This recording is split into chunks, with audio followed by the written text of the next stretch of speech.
2,12,00,000 വോട്ടർമാരാണ് ബൂത്തിൽ പോയത്. പക്ഷെ അവർ 5,49,00,000 പ്രാവശ്യം വോട്ട് ചെയ്തു. ഓക്കെ, ത്രിതലം ഉള്ളതുണ്ട്. അപ്പോൾ ഇലക്ഷൻ കമ്മീഷൻ റൈറ്റ്ലി സോ അതെല്ലാം കൂട്ടി. എല്ലാം കൂട്ടിയപ്പോൾ 1,60,00,000 കോൺഗ്രസ്സിന് കിട്ടിയത്.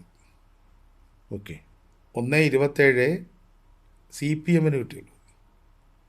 53 ലീഗ്, 30 CPI.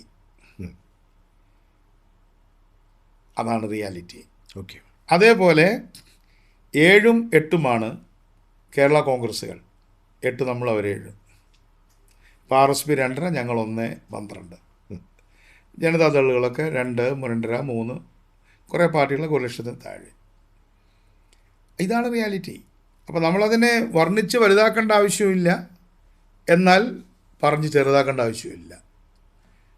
കോൺഗ്രസിൻ്റെ 1,60 ലീഗിൻ്റെ 53. കറക്റ്റ്. രണ്ടാം കക്ഷിയായിട്ടുള്ള CPIക്ക് 30 ഉള്ളൂ, ലീഗിന് 53 ഉണ്ട്. CPIക്കാണോ ലീഗിനാണോ കൂടുതൽ റെപ്രസെൻറ്റേഷൻ? നാച്ചുറൽ ക്വസ്റ്റ്യൻ അല്ലേ? അതെ. 4 പാർലമെൻ്റല്ലേ CPI മത്സരിക്കണേ? അതെ. അപ്പോൾ അതല്ലേ കുറയ്ക്കണ്ടേ? Am I right? അപ്പോൾ നമ്മൾ സ്റ്റാറ്റിസ്റ്റിക്സിൻ്റെ ബേസിൽ പൊളിറ്റിക്കൽ പാർട്ടിയെക്കുറിച്ചാണ് നമ്മൾ സംസാരിക്കുന്നത്. അപ്പോൾ CPIക്ക് ഇടതുമുന്നണിയിൽ നിന്നും ലഭിക്കുന്ന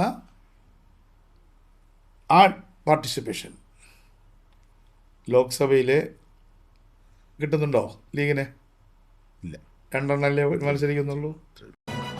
This is a limited edition.